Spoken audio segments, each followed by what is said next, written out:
ሰላም ጤና ይስጥልን። እንዴት ናችሁ? ውድ የአዳነች ሰይፉ የዩቲዩብ ተከታታዮች ሰላም እግዚአብሔር በያላችሁበት ከምድር ጫፍ እስከ ጫፍ ከናንተ ጋር ይሁን።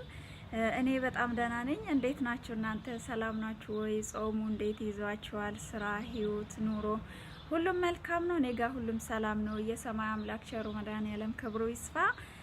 እንግዲህ እንደነገርካችሁ እግዚአብሔር አምላክ በህይወቴ ዘመን ያደረገልኝ እጹብ ድንቅ ቸርነቱን የራማው ልዑል ቅዱስ ገብርኤል ያደረገልኝን ድንቅ ስራውን መሰክራለሁ፣ እነግራችኋለሁ ብያችሁ ነበረ። ያው እኔ ከየት ተነስቶ ከየት ጀምሮ እስከ የት ድረስ ነው የራማው ልዑል ቅዱስ ገብርኤል የረዳኝ ያገዘኝ ከመቼ ጀምሮ ነው የምለውን ነገር ለመግቢያ ያክል ዛሬ አብራራላችኋለሁ ማለት ነው።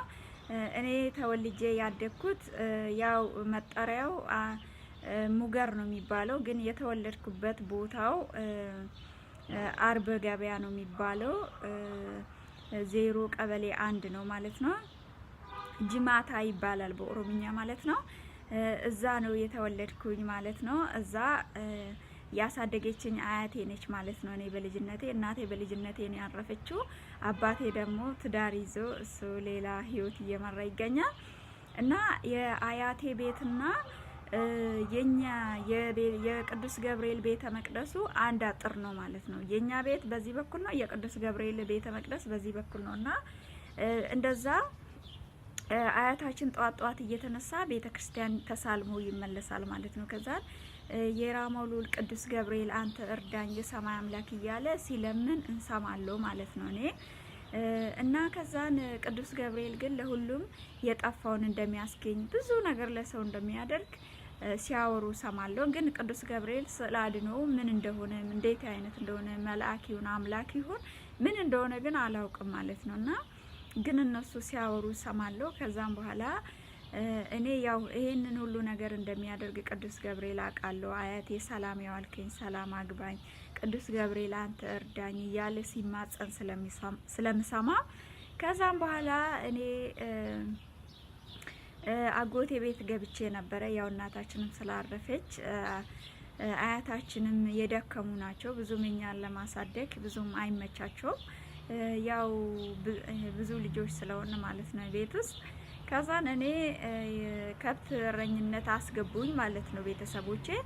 ከብት እረኝነት ሲያስገቡኝ ከቤታችን የራቀ ነው ማለት ነው።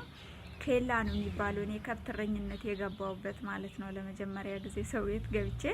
ከዛም በኋላ እነዛን ከብቶች ስጠብቅ ተራራ ላይ ነው የምጠብቃቸው። እኔ ደግሞ ቁልቁለት የኛ ቤታችን ሜዳ ስለሆነ ተራራ መውረድ ራሱ በጣም ነው የምፈራው ማለት ነውና እዛ ተራራ ውስጥ ነው በጎችን እና ከብቶችን የምጠብቀው። ከእለታት አንድ ቀን በጎች ጠፉብኝ ማለት ነው። 24 በጎች ይሆናሉ። እኔና አንድ ልጅ አለን የምንጠብቀው።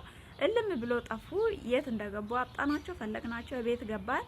ለመጀመሪያ ጊዜ ገረፉንና ወይ ከሰው በጎች ጋር ገብተው ይሆናል ብሎ ሰዎቹ ዝም አሉ። እኔ ግን እያለቀስኩኝ ቅዱስ ገብርኤል፣ ቅዱስ ሚካኤል፣ እምዬ ድንግል ማርያም፣ ቸሩ ፈጣሪ እግዚአብሔር ሆይ እባክን እነዚህን በጎች ሳይበሉ ካስገኘልኝ እኔ ሳድግ ብር ሲኖረኝ ሻማ አበራላለሁ ብዬ ለእግዚአብሔር ስለተሳልኩኝ ማለት ነው። በንጋታው እነዛ በጎች አንድ በግ እንኳን ቁጥሩ ሳትጎል እንደዛ ትልቅ ሜዳ ላይ ያለ ታቦት የሚወጣበት እዛ ሜዳ ላይ ተኝቶ እነዛ በጎች ታገኙልኝ ማለት ነው። እግዚአብሔር የተመሰገነ ይሁን በእውነት።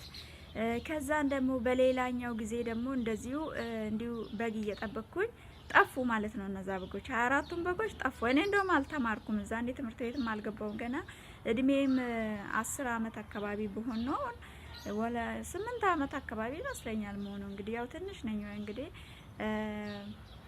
ትምህርት ቤት ራሱ አልገባውም ማለት ነው። በ97 እና በ98 መሀል ነው ይሄ የተደረገልኝ ማለት ነው። እድሜሽ አልደረሰም ተብዬ ትምህርት ቤት ራሱ አልገባውኝም እኔ። ከዛም በኋላ አሁንም በድጋሚ እነዛ በጎች እልም ብለው ጠፉ ማለት ነው። እነዛ በጎች ሲጠፉ አሁንም አለቀስኩና ወይኔ ቅዱስ ገብርኤል እባክን እነዚህን በጎች እኔ ብር የለኝ፣ ቤተሰቦች ድሆች ናቸው፣ እኔም ደሃ ነኝ፣ ሰርቼ መክፈል አልችልም፣ ይገሉኛል እንጂ ምን አደርጋለሁ ብዬ አልቅሼ አሁንም ለእግዚአብሔር ስለታርጌ ቅዱስ ገብርኤል ሆይ እነዚህን በጎች አስገኝልኝ፣ እኔ ሳድግ ብር ሲኖረኝ ሻማ አበራላለሁ ብዬ ስለተሳልኩኝ ብር ደግሞ 150 ነው እንደውም እዛ ሰው ቤት የተቀጠርኩት ማለት ነው ለከብት እረኝነት በአመት 150 ብር ማለት ነው።